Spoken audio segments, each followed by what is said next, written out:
Speakerface Podcast.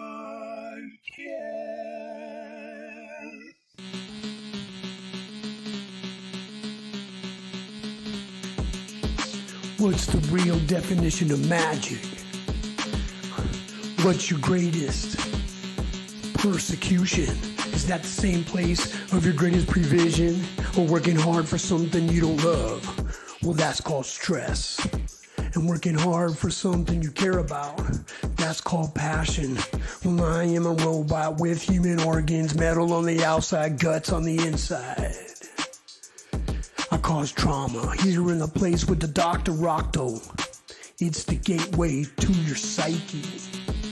I had a good run, a very bad luck. Nowadays I don't feel so tough. Nowadays I might laugh a little less. Here on a hip-hop quest. It's a Speakerface episode number 5. With the half shark, alligator, half man. Speakerface Podcast. This episode is sponsored by Aliens Built Earth. It's a clothing brand for the conspiracy theorists out there, the ones who just want to have fun. You know, it's not for the ones that are negative or the nihilists, you know, those type of conspiracy theorists, the ones that are just paranoid and they think everything is out to get them and there's some big old plan against them and the earth is going to like implode or explode, you know, or catch on fire or freeze. No, the Aliens Built Earth. It's a clothing brand that you can get them at thealiencon.com, or you can check them out at Fringe FM at the Rogie Report Show. You know what I'm saying? Aliens Built Earth is on Instagram at aliens_built_earth. So Aliens Built Earth. They've been here all along. You must believe. You must believe. Thealiencon.com. And now a word from our sponsors. Monsterface, the gruesome monster head you make and remake into the most monstrous monsters imaginable. Now for the test. It works! Monsterface comes with everything shown here. Speakerface Podcast. Peace, everybody, and welcome to the Speakerface Podcast. Today's guest is a legend. He's the man, the myth, Mr. Kool Keith. You know what I'm saying? I met him probably around 98, 99, up at, I think the first time I met him was over at KXLU with Mike Nardone. And then from then on, I went, you know, with Mike, and we would record at Cutmaster Kurt's. And, you know, that's how I ended up recording with Keith back then. You know, on a sick-ass Mike Nardone beat, you know what I'm saying? And that record was actually originally, Nardone had like a deal. He was going to drop a record with Grand Royal. So we did that record for Nardone, and it was me and Keith and Volume 10. And that was the original lineup on that cut. That was called... I think it was for a series called the Blow Up Factor series. But yeah, anyways, so Kool Keith, man. I mean, the dude is a legend for many reasons. He has millions of personalities. You know what I'm saying? He has some of the illest lyrics. You know what I'm saying? He's been in groups like, you know, the Ultramagnetics. He also has a group with He has a group with Ice-T. Shit, man, I can't think of the Analog Brothers. Yeah, that shit is dope. Masters of Illusion, you know, he was in that group with Cutmaster Kurt and them. Yeah, he you know, it's a lot of cats look up to him, you know, in the hip hop world, you know, Mr. Dr. Octagon, you know what I'm saying? Just because he's definitely like an eccentric, like genius. He's a genius. He's a musical, lyrical genius. Somebody who's as prolific as him, remaining in this industry and having that amount of respect for so long. You know, there's something special to that. You know what I'm saying? He's definitely, you know, he's worked with, you know, some of my favorite bands like the Yeah Yeah Yeahs, and you know, that's him on that Prodigy hit, you know, Smack My Bitch Up, which was a sample from Papa Large. Papa Large was one of the first videos I seen of Ultramagnetics and Kool Keith, and when I seen that video of him, you know, just in a straight jacket and these crazy goggles, and he's upside down in a cage, and he's just fucking spitting some ill flows, you know, that weren't at that time. Nobody was taking those chances and flowing like that. And, you know, he's taking you through so many journeys, you know, fucking space journeys and sexual journeys and horror journeys. And, you know, just, he goes everywhere with it, man. He's sci-fi. He's mid-city, you know what I'm saying? He's a legend for a reason. So I'm going to get into this conversation with somebody who I'm, you know, very honored to have collabed with so many times throughout the years. And, you know, we got some other stuff in the works. And so, yeah, check it out. Kool Keith. Oh, yeah. You know how it is. What's up? What you doing? Chilling, man. I'm just doing this little Speakerface podcast thing. And okay. Yeah, man. Yeah. Yeah, so, okay, maybe one, because a bunch of cats have been asking, you know, for me to just have a quick convo with you. So okay, go ahead. I appreciate it, man. Yeah, so, okay, maybe one question would be, like, if you could make a movie with, like, an unlimited budget, what kind of movie would Kool Keith make? A limited budget? Like unlimited, like you could spend millions of dollars to do whatever you wanted. I don't know. I'll probably get like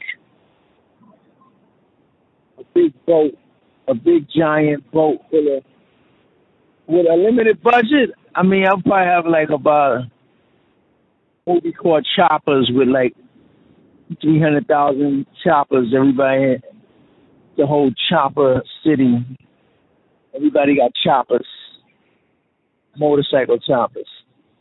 Sick. Like 50, like a good 7 miles worth of choppers of people. Choppers on choppers. Yeah, man. Just 7 miles of choppers.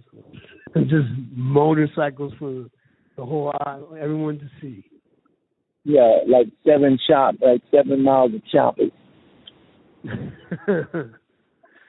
Word up. So you recently you guys did an Ultramagnetic show for the Rock the Bells, right?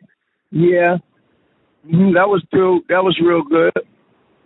Came out nice, and you know, we got together and did that, and it was good. It was like, you know, I ain't see the guys in a while, and you know, it was a good little unity thing. A lot of positivity, stuff like that, you know. We got to put on our advertisement. Sick. Is that the first time you guys played all together in a minute? Kinda, yeah. I mean, in a while, you know, me and Seth got an album we working on, with Rough Nation, with Chris Schwartz. It's like another album that we got. We had production. Sharon, my girl, had picked out some beats, and I did like a couple. Seth did a couple. It was like a collabo thing, and I rapped and joined in on. It was basically Seth's album, but I joined in, so it's like a half a Ultramagnetic album, me and Seth, which is possibly the bulk of the energy, as far as the group. Then you got another half with Trevor and Mo, but me and Seth, it was different kind of beats and stuff, so the beats were different. It's just everybody added their production. They picked out some beats, and I provided maybe two or three beats, maybe two or three, and it came out nice, and it's all collaged together. So we should be doing. You should see some stuff. And I just finished. I did a video recently for myself, like a little a surprise. You'll see a video pop up in a minute. Oh, nice. Yeah. So, how did you link up with No Name from out here? Oh, I don't know. I knew No Name for a long time. I mean, when I was in LA, I met No Name at Jerry's Deli one night. Kid was out there. He was hanging out. Me and Rex was hanging out, and he just met No Name and Jerry's Deli. He wanted to, he was selling weed or something, and he's like, yeah, I got some weed, and he's like a happy guy, so he seemed cool. He seemed real cool, and then I think he ended up hanging out with me and Rex, and we went back to the crib, and he seemed like was a cool dude and stuff, and then ever since then we was just hanging out and stuff from that time on, and then he was more like kind of like a neutral kid in LA that just go different parts of LA and connected to Hollywood and down in the hood. So I think he was from like Hawthorne at first, and then and then he ended up he wasn't recording or nothing. So it was just like he turned out to be like a kid that became a friend through just us meeting on a whim of. I don't know. We was just hanging at the Beverly Center. We went to Jerry's Deli to a club, and we just saw him. And sometimes you click with a person that's a different kind of guy. He was just cool. And then from then on, we just knew each other after that. That's cool, man. Yeah, it's kind of crazy how you just click with some people, and then it's just kind of weird. I think back to like certain cats that I've known for a long time, and I'm like, dang, it's weird, like. How, because I'm sure someone like you meets a zillion people, but only certain people stick, right? Yeah. Yeah, it's kind of weird. It's kind of weird about the people that end up sticking in your life, Well, he had a different personality, how you see some people in the street and you be like, okay, give me your number and that's it. And then, he had a cool personality, something about him. Like he was just, he had an up energy. He had a good energy when we saw him. It's like he was just like, like a guy that just came up and like saw us and he was like, yeah, what's up? Like, he was like a real, he had a good energy. Like a real human being. Huh?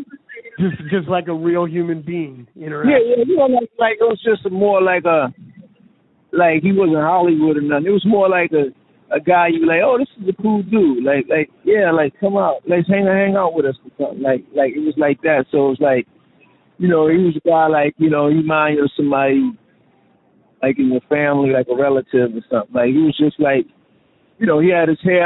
I think he had his hair in braids or something, like a braids, big afro. I forgot what it was, but it was like he was like a wonder. He's more like a solo wonder kid in Hollywood, and then it was over there by the Beverly Center, so he just ended up hanging out. He didn't have a bad vibe, and he was just. And then ever since then, he started coming. He was coming up to Hollywood and stuff. When I was living in Hollywood, he'd come up to Hollywood, and then he would always like be going back down to Slauson and South Central and Hawthorne and stuff by taking a he was more of like a regular person in L.A. Just guy take the bus up La Brea all the way from the hood, and the guy takes the bus, or he would walk. Of course he got a car now. He drives a car now, but back then he was more like he was kind of more like myself when I was in L.A. I would be more of a person that walk and wonder. I go walk all the way up to the Beverly Center from, all the way from my house up to when I was in Beverly Hills. I walk all the way up to the Beverly. I walk to the Beverly Center. I walk up to La Brea and Sunset. Up to the anywhere. I will walk up to Chin Chin's restaurant way up the hill, and I would be like, "Oh, where is you walking?"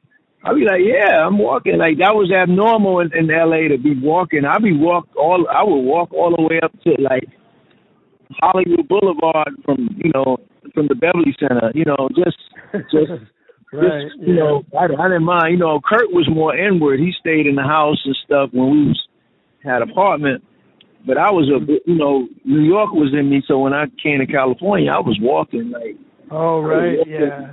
I would be like walking up the hill and walk back down the hill. People be blowing their horns like, "Yo, what up? What you doing walking? Yo, where you want to live?" I'd be like, "Nah, I'm good. I just like walking. It was good for my legs and stuff. I walk up to the House of Blues, all the way back down the hill."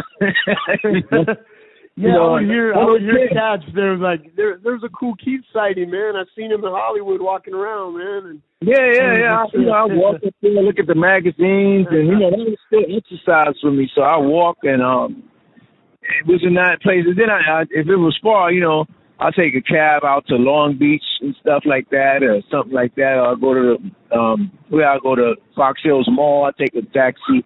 I had a United taxi, cab driver. They knew me, I had a personal cab driver. They'd be like, nice. They'd be like, call 16 and go pick up, Keith.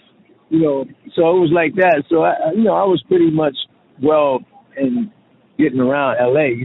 I ain't have a problem without no ride. I had friends with cars and everything, but I never liked the car. So I had apartments. I had 2 or 3 apartments in LA and stuff. So I would just be a community person, walking, getting ice cream cone. I just walk like I do everywhere. Every city I go to, I take a voyage on my feet. That's dope. Yeah, there was always rumors like Keith has a different apartment for everything he does. He has one apartment for this, and he has another apartment for this, and there's all these like little stories of how you had all these different cribs. Well, I had an apartment up the hill, down the hill, apartment stuff. So it was like, I kept shoes over here, I kept sneakers over there. So it was hard. Sometimes I would go over there, I'd put on an outfit that I wore over there. I left that one up the hill. I left that one, so I had to shuffle clothes, and it'd be like, the sneakers is at the other apartment I wanted to wear. From constantly going places, and I had a real different lifestyle from rappers didn't really live the lifestyle I lived in LA. So like right. I lived like such a a kind of a Maserati lifestyle, like a shape. I lived it was fast, kind of like, all the porn chicks, and, even they would come over, and we didn't have to do anything or nothing. Like, they just be coming over with somebody, all my friends, Jimmy Z and, F.M. Bradley and Ron Hightower's brother. All of them would be like hanging out, coming over my crib and stuff, and used to be like all kinds of porn stars in my living room, and I'd be like, you know, I recognize a person. I see a girl. I'll be like, oh, this girl. I walk up to the magazine stand and I see that girl on the cover of a magazine. I'm like, this girl was just at my house. You know, I want to be a porn star, but I won't be like losing my composure. I would actually be like, oh, that's what's her name, but I keep it in my head, and I just be like, oh, you know, we'd be maybe in the crib having a drink or something, and I'd be like, you know, I don't go like a, you know, fanatic fan. I don't go, oh, wow, can I get your autograph? I saw all your movies, you know. Oh, right. I just be like, you know, calm about it. I just be like, oh, that's that girl, because I have kept up with everything, all the movies, and I watch all the movies, and I used to be like, that's the girl from, that's the girl that did this, and she was in Volume 7, Booty Talk, whatever. You know, I seen it, and I was like, you know, I didn't never lose my composure, so that was kind of cool, you know. Then I had my cameras and stuff, and taking pictures and filming. LA girls in the 80s and 90s, I think in the 80s, late, like 90s, they were more kind of like, more venturous, like they'll come to your house and take a picture, and you know, their aggressiveness was so more, you know. Yeah, people were definitely different, man. People. Yeah, they would come out there, you know. A girl have a sundress, come to your house and pull a dress up and go, yeah, take a picture of me, film me, you know, with, you know, pull a thong, you know, pull a dress up, whatever, do something, you know. Take the dress off real quick. You know, they were more like ready for like pictures and modeling and stuff. They wasn't like kind of like these Instagram models are more like rated PG. Like back then, like, I mean, like you do a photo session back then, like they were more like kind of like Blacktail Raw, like kind of more like, you know, a girl like will really like take a real picture, like a real graphic picture, like lean against the wall and open her booty up or something. Like you'll be like I'm shocked. Like she'll be like, take the picture, come on, hurry up, take the picture, and it'd be like, you know, whatever it was, a regular girl that you meet somewhere at the walking up Melrose or something, or you know, it was Hollywood was like kind of, you know, LA was more like so promiscuous in the 90s. It was just like the for picture. Sure. Yeah, I would say 70s, like 70s, 80s, 90s is wild. Like, the girls are more like, they kind of tame. They take like pictures with pants on, and you know, they might have like a regular picture. They think that's cool. Like they'll hold a Chanel bag or something, and that's going to be like a real, you know, rated X picture or something. You know, they make it seem like, you know, like that's the best, that's one of the most erotic pictures you could see. Like they got a regular dress on, standing in front of a steakhouse or something. They think that's like a really erotic picture. Like, you know, they think like they're showing their legs is like a real exotic picture. That's for somebody thirsty or something, you know, basically somebody thirsty.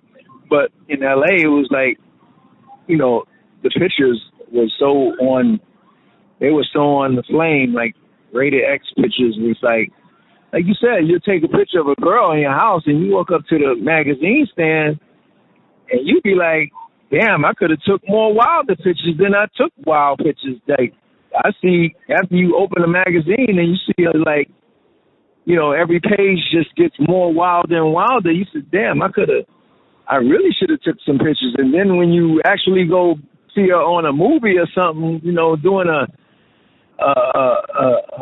wild scene or something, you're like, oh man, I should have really this person. I should have took way more pictures and, you know, or did something, you know, filmed it.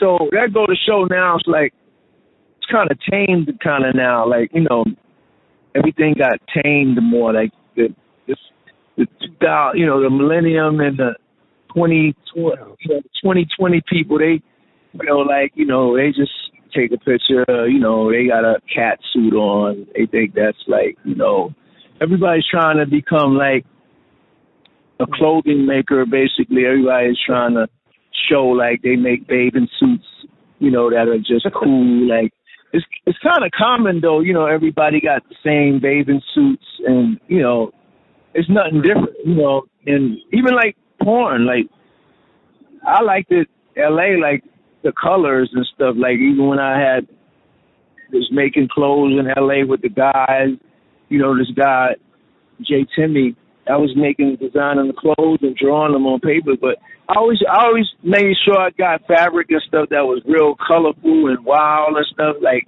now everybody wears like kind of like black, like that gothic and stuff. Like, I think that's kind of overkill. Everybody got like black lingerie. Everybody got black, you know, just pure, you know, just if it's black, it should be like mixed with something different, like some kind of symmetrical design on it. But everybody just wear plain black, and you know. And then when the spandex pants came out, that was the overkill. Everybody had black spandex, and it just became black and gothic and stuff like that. So you know, it was just the same style. I mean, it's probably good that you did live in LA at that time, because everything wasn't documented. You could do shit more freely without fools, you know, taking pictures or sharing shit. You could like, you know, I don't think, you know, like I said, that time was more adventurous. Like you know, you'll see the person, like, you know. People were crazier for sure back then. They got away with more shit. Yeah, like you said, it was more like it was more adventurous. It was very adventurous. Like, you know, it was like, I seen Brian Pumper on the corner one day, and I thought he was super tall, and he was short. Like, but when you see the movie, you know, he looks tall. Like, you think he's like 5'8" or something, 5'9". But when I seen him, he was short. And I was like, I said, this guy is tall. Like, the girls must be big too. But then I seen him. He was like, what? He was like 4'11" or something. Like, you know, 5'1" or something. Like, just 5 foot. So, you know, I heard I'm like 5'8", like 5'8" myself, 5'8". But he was like short when I saw him. So it was just go to show, like, you know, LA just was more adventurous. And now it's like, you know, when you go out there now, it's like skateboard, and it's like the new kids is like, you know, the new girls are more like giggly. They're more giggly and giggles. It's like, even stuff you got to do, like, you know, back then you take a girl out to P.F. Chang's or something, you go to a restaurant, whatever, Mr. Chow's, whatever, you go to the, you know, Olive Garden, Red Lobster, anything. But when, after that, like, you could go buy lingerie with the girl and go to Victoria's Secret, pick out the outfit. The girl's coming back to the house and put stuff on, and everything is like, they're happy. Like, the day is like a day of what is going to happen. Now it's like, you got to have appointments and make people, you got to take the girl out, and then you got to call her back, make an appointment for another month, and work your way to, you know, the spontaneity is like kind of send her a resume. You got to be silly now. You got to go out and, like, I couldn't probably do half the stuff I was doing a long time ago, because you got to giggle, like, you got to find, like, you got to go someplace and giggle, and you got to listen to their corny jokes and giggle all night. Like, it's based on how much you can giggle all night. Like, you know what I'm saying? You got to, right. You know, you got to giggle all night with, like, you know, like, it's basically how corny you are. You know, like, if you corny, like, they don't really want a serious dude. Like, back then it was more like you had your jewelry on, your you dressed up, you got sneakers, you know, you got your bucket. They look at you, they like, okay, this guy's about something. Like, he's paying for my food. Okay, he's really about it. Like, he not lying. Now you got so many fakers, like, you know, like, everybody's trying to look like somebody. You have a guy trying to look like another rapper or something, you know, like, you know, you got a guy that's trying to look like the hottest rapper or something. He's like impersonating like the hottest rapper that's whatever's out. You know. Yeah, the originality is gone, man. Yeah, he's more impersonating somebody. You know, he might impersonate like whatever rapper is out. You know, he might impersonate some rapper that's pop, or he might impersonate some rapper. You know, he might have braids. As long as he look like somebody, they could say, oh, you know, you look like such and such, you know, he's popular. Like, you had the, you know, now the girls probably, you know, gravitate to, like, the lookalike, he looks like, like you gotta look like the person or something. Like it's not like it's not original no more. It's like before you had original blindness, but now it's like you gotta look like a pop rapper or something, like somebody they saw already, like they're more attracted to like a person that's kind of a trendy look or something, like you gotta have, and then you gotta make yourself look more stupid. If you got like, if you got your hair rain, all rain, your hair gotta be like blonde and your braids gotta be green at the end of them and all that. Like you gotta have like a bone in your nose, and you gotta put like, a bunch of piercings in your chin and all. Like it's so much stupid shit you gotta do, like to have a conversation. Like you gotta be like, they gotta walk up to you and be like, how did you get both of those bones in your nose, and how did you pierce your chin, and right. You got a dragon drawn on your whole back. Like, how did you put a whole alligator on your back tattoo? Like, you got to have a bunch of stupid shit. Yeah. You got to have, you know what I'm saying? You got to have like I think that's why like you're a legend and you have so much longevity. You've always been original. You know what I'm saying? You've always been original, man. Yeah, you gotta have like a lot of stupid shit on you, just you gotta create yourself into like basically a clown. Like you gotta make yourself look like a clown to be interested. So, right, yeah, that's a perfect example, man. Yeah, like it's like you gotta have like you gotta create some kind of dumb image or something. Like I'm not doing that shit myself. Like I'm not gonna like dye my hair purple and green and yellow and, walk around with a like scarf around my head. Like they, something they think that should be interesting or something. And then, you go out and giggle all night. When I was going to the clubs, like I was going to like Bar One had like, I would go up there and the Chicago Bulls be up there and it'd be like mature women. One time too, LA had like, the mature women, they had that little hairstyle that was long and straight with the part in the middle, and you go up there, the Chicago Bulls was in the club, and it was like elegance, and girls had on the shoes and the high heels and the pocketbooks and everything, and it was like, they were young, but they were still elegant. Now, like you're saying, the girls are trying to look more like Erykah Badu. They got more like wild hairstyles. Everybody's trying to let their hair be nappy, and people want to have like, people trying to take like a roots look of the roots of time, and everybody want to be like, like everybody want to have their hair like I'm a hippie or something. So everybody's like, you got, people want to have their hair like Whoopi Goldberg and stuff. So it's like a variety of stuff now. So it's not like before everybody was glam. Like it was glam. That's what I liked about back then. It was just glam. Like it was more glam. Like everybody had long hair.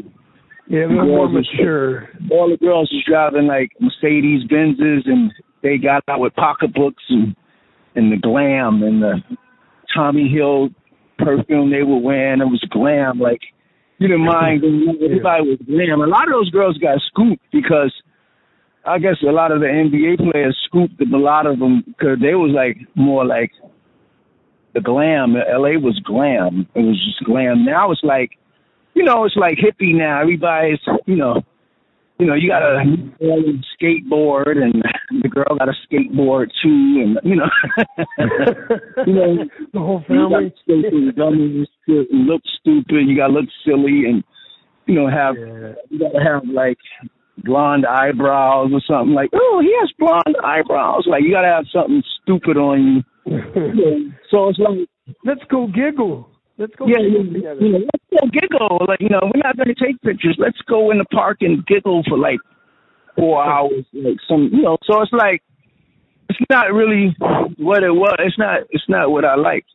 So, it was not glam. I think Atlanta is trying to do that now. Like, everybody's down there glam, but only thing You know, I've been to all these cities. Like, everybody's down there. I think Atlanta's like, it's funny, like, that movement switched from L.A. and then went, like, to Atlanta. Like, everybody went to, I wouldn't say Vegas, but a lot of people went to Atlanta because it was like, Atlanta is basically what LA is, where LA was like when I was out there in 95 and 96 and 97, like 93. Atlanta is like what LA used to be, more glam. But only thing, LA had more fulfillment. Atlanta's cool.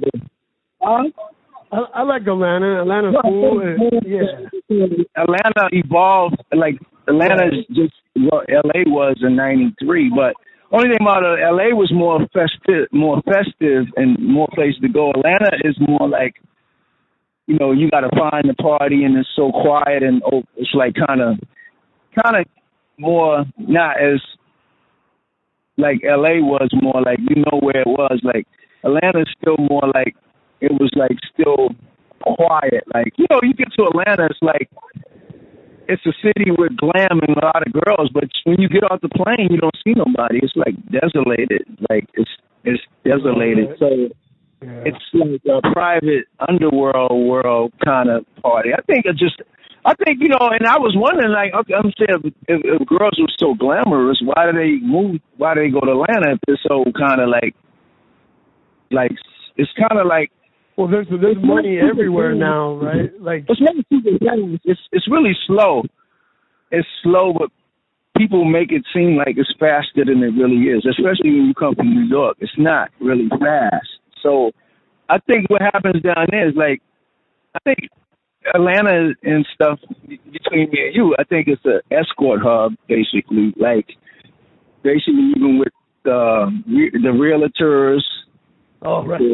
Right, yeah. Everybody's an escort. Like, everybody's, you know, entrepreneur means escort. Like, everybody's an escort. So, you know, Atlanta don't have porn, which LA had porn, but Atlanta's like a secret escort city because the athletes, you know, I think it's a player town, basically undercover, because you don't see nobody outside. So, but you see girls get out cars and they just go up in buildings and, you know, high rises and stuff. And it's like, my boy used to always say it's no infrastructure down here. Like, even when I used to go there, he said, when we used to be down there, you go down there and see Tim or something, and he used to say it's no infrastructure. You know, I used to hang with Tim. We go to strip clubs and spend money and go out every night. It seemed like that was all to do down there. Like, go to strip clubs every time. Like, we had to go to strip clubs, and there was no other, like, LA still had, like, you don't have to go to a strip club, but you can have,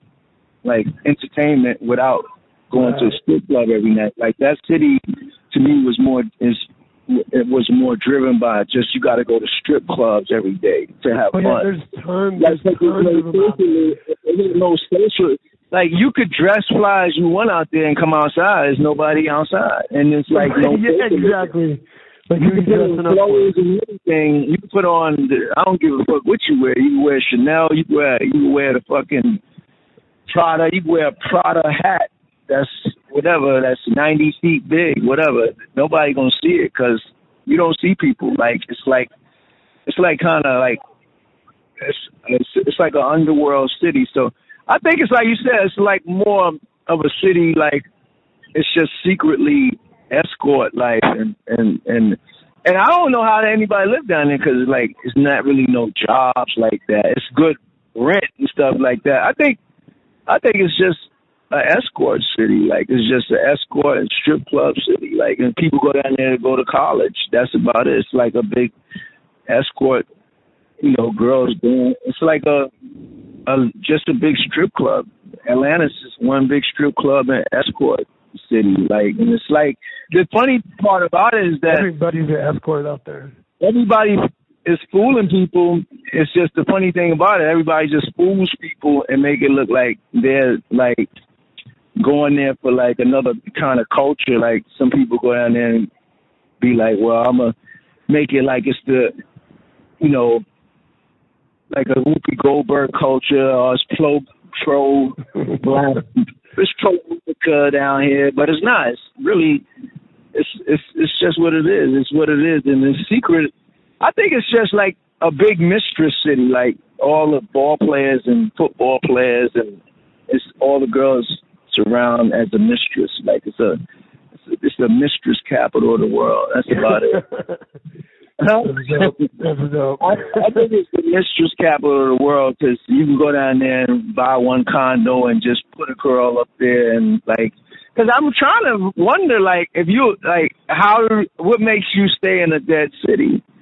Yeah, I know. Sometimes because you have about 7 chicks that you get a condominium and you put them in 2 or 3 apartments, and you got 4 girls and you play with the San Francisco 49ers and you just fly out there and you got 4 chicks in the room, and that's pertaining to the whole NFL, NBA, the Major League Baseball. It's just it's just a big giant escort city. That's all. It's just a big escort town. Like, that's all I see. And that's the only way you make money. And that's how you going to end up, like you said, you're going to be buying them Givenchy boots and all that stuff. It's just a fast, it's a made for the athletes. Right. It's an athlete hub. Athlete / Yeah, for sure. Huh? I said, yeah, for sure. That's where they go out and that's where they party without. And nobody really can't. At them. Yeah, nobody really can see. Like, it's funny though. They try to. It's in a camouflage way of that it's supposed to be business operated and stuff like that. But you can see it clearly. It's a big giant escort town. It's obvious because all you see is like people coming in, parking their cars, go upstairs, come back downstairs. People coming in, parking their Porsche, come in, go upstairs, come back downstairs. Girls come in, go upstairs, come downstairs. You know what I'm saying? It's like it's a modern Sunset Boulevard. That's all. It's just in buildings. That's what it sounds like. Exactly. Huh? I said that's exactly like what it sounds like it is, you know. It's Sunset Boulevard. It's like girls used to have their ass cheeks out walking up Sunset. You know, when I used to go to the store, they had their or whatever track they on. They had their ass cheeks out. It's just a track. It's a modern track by phone. That's all. It's a modern track. Like it's just girls. You know, it's just elegant chicks selling ass. Right. I don't care if they're not doing that. You know, some people feel, well, I don't work the streets. I don't walk on the streets and nothing. You know, just because I don't walk to cars and put my head and kneel down in cars and stuff like that. It's just they go just straight to the person. They go up, you know, and then it's kind of cutting the strippers' money off because you got like 50% people stripping, and then you got 50% cutting strip. Like they saying, well, I'll be your private girlfriend, and I'll come up to your room and dance for you and give you full pleasure. You know what I'm saying? So, right. So it's a half and half city. And I'm like, I really, you know me. I've been to every strip club in the world, from Rolex to Magic City to Diamond to the Platinum to everywhere, even the hole in the wall ones like Coco's and, you know, Miami and all of this stuff and the Catch and all that. I've been to everyone. I parked my tour bus by those places. And, you know, it's funny, though, after a while, you get tired of them shits because, you know, I've been the ones where I could pull a girl. I used to pull girls out of there and we'd hang out and stuff. But then some of them got they got boring and stuff. And then. Yeah, exactly. I just got tired of the mentality, and then some of them were more like, you know, when I try to talk to them, they used to always have, like, no positivity to try to work toward good stuff. They used to be like, you know, I remember I told them one time a girl in Atlanta, I was like, yo, you know, you could do movies and stuff, and you could do acting. You look good and stuff. And I remember she had told me, like, nah, I got a boyfriend. I dance. I stay here and dance. I was like, damn. I was like, my mind was like, damn, you don't really have I couldn't have a business conversation with her. Like, there's so much into You gonna pay me? You gonna pay me? You know, you gonna pay me? You know, you gonna buy the ass? You gonna pay me? You gonna trick? I'm like, I'm not tricking out here like this. I'm not doing that. But I was like, they don't realize their own potential. I'm saying their mindset was so much into greedy for money in a ghetto way. Like it just turned me off going so much. Like, you know, and I even had it got into security people. You know, the girl be like, yo, I only had like 5 dances, and then the girl stood near me, and then maybe 7 more records played, and she went and got bodyguards and said I offer 7 more dances, and the big bodyguard come over there. Yo, you know, you owe this girl some money. She said you was dance. I was like, nah, I've been told I danced 5 records, and I paid maybe for 2 of my boys to get 2 or 3 dances, whatever. The songs go off so quick that they make it $20 a song. So I was like, I just got tired of the scam. Like, the scam was like every time you already knew the game. You already knew I got tired of the scam. So they'd be like, you know, he owe me $150. I had, you know, it's 7 records went on. You know, it was 20 records. I'd be like, I'll dance with. Maybe I told you to stand next to me for 5 records, and I ain't even asked for a lap dance. And I just stood there. I said, you can stand here. I want to talk to you 5 records. I'm gonna take care of you 6 or 7 records, but. You go get a bodyguard and talk about I owe you for 20 songs. I guess when I was drinking, you just stood there and played it off like you ain't say, well, you know, we done. We finished or whatever. I'm like, yo, you know, you got somebody coming over to harass me for extra money with some dances. That's their hustle. They know how to scam like that. Yeah, so I was like, that shit turned into a lot of scamming. You know, I had a couple of those incidents, and I just left that whole shit alone. So I started doing my videos, and I got better shit doing a video. You can have better fun just renting some chicks and doing this shit my way. All that, you know, going in the dark and throwing $300 in the air, $600, $700, $1,000, $200. I did that shit all my life. Right, and exactly. You don't know what people get. I don't really see what's in it. Like, you just leave the club, you be like, yeah, I could have went shopping. I could have went and bought a pair of fucking. Right, yeah, I could have went on vacation for this money. Oh, no, you just be like, I could have bought a dope pair of sneakers. I could have, you know, it'd be so much other shit you be saying. Like, you know, you started, you know, it's cool for a minute, but you be like, right, am I tossing money in the air for some other dudes at another table competing, or am I tossing it for her to, you know, pick up the shit and put it in a hefty bag to go home with her, you know, ghetto boyfriend or something? I was like, I started saying, you know, after I started, you know, chilling out and seeing like the porn stars were more down to earth than the regular strippers and escorts, and you know, all of that stuff just became a turn off to me. Just, you know, they were more better to me. I was just after that. I was like, well, you know, I'm not coming in here. And then, you know, they want to make you seem like you're a regular guy that comes in there all the time. And then you had a lot of guys that fall in love with one girl. You know, we call him like the strip club husband. Like he thinks he's like the husband. You know, I did a record one time, a video, strip club husband. So a lot of these guys think they the husband of like a girl that works there every day. They coming in and they just in love with this one girl, like in the strip club. So you become like a husband, like, you know, hey, Sally, what's up, Sally? You see Sally, you eat your peanuts and you drink your drink and stuff, and then you feel like you tip Sally. And then when some other guys come in and tip her, you start feeling different or something, like, you know, my wife is really cheating on me in the club. But the girl just danced for everybody, like, you know. And a lot of these dudes, that's what happened too. A lot of these guys had got too personal with the woman, like they got too personal, so that's why they, you know, you see it now, everybody's personal with one girl, like they just too personal. They want to kill the girl, like they feel like they own the girl. I'm like, the girl is really entertainment for everybody, but a lot of these guys, they just personal, like, you know, it's just like, yo, that's my girl, yo, stay out that territory, like, don't dance with her, don't do nothing, don't look at her. I come in here, I throw my singles at her only, you know. I used to be like, like, oh, man.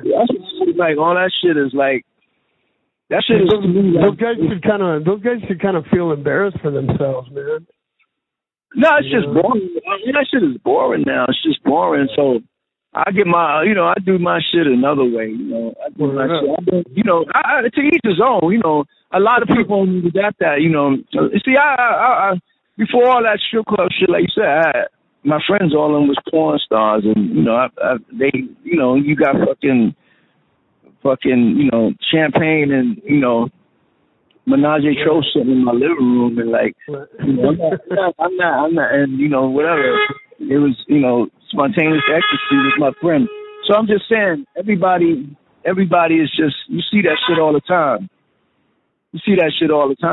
Right. Yeah, I'm sure you've been through every scenario you could imagine. Yeah, it don't really faze me. So, right. I guess to a new rapper, that's a big experience to him. Like, he got his money.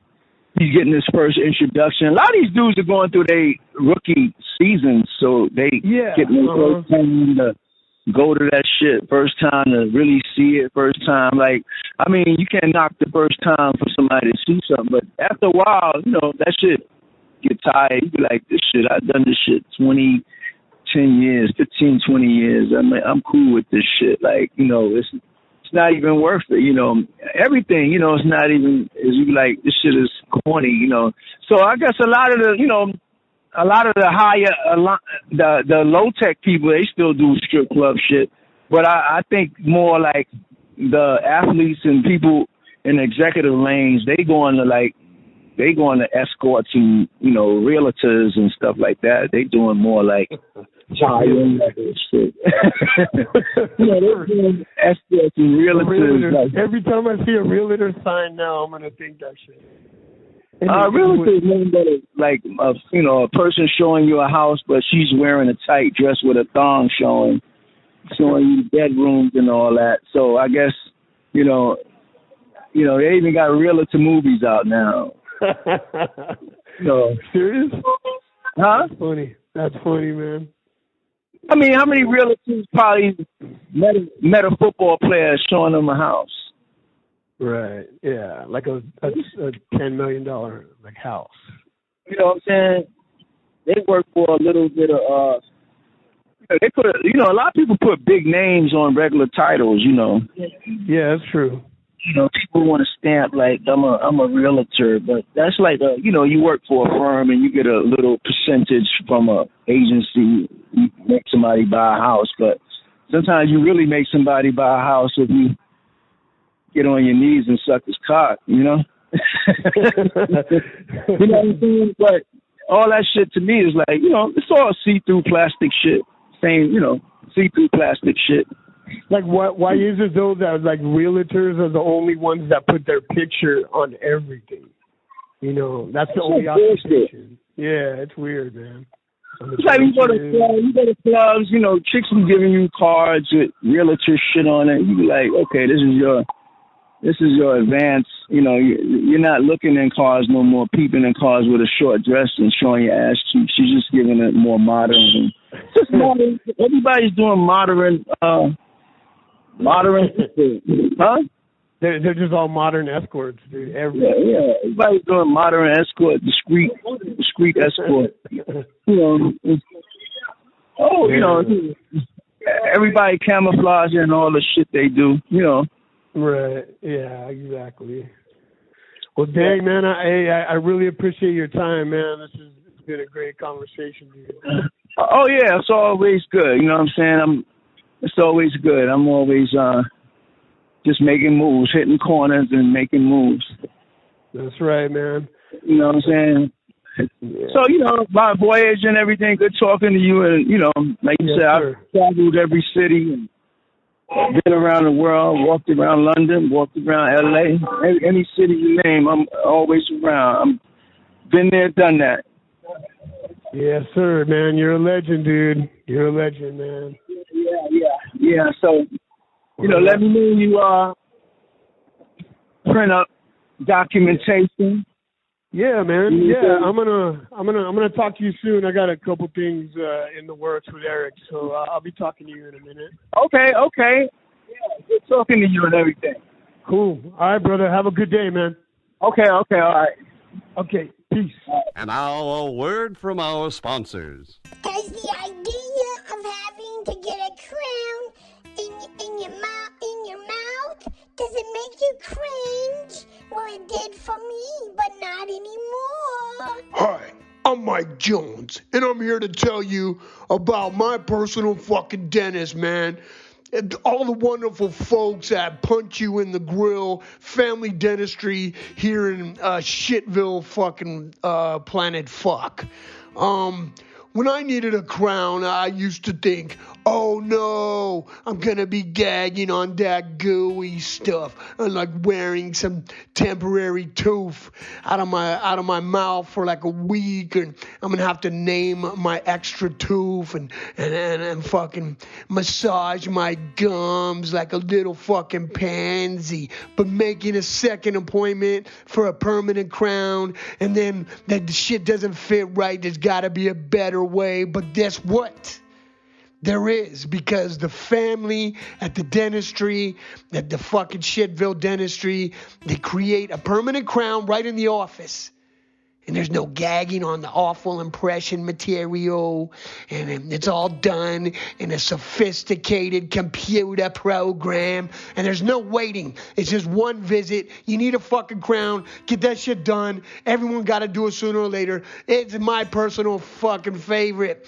219-724-37729. That's 210-94-1023. My family don't go anywhere fucking else. You can look for them on the computer. Speed.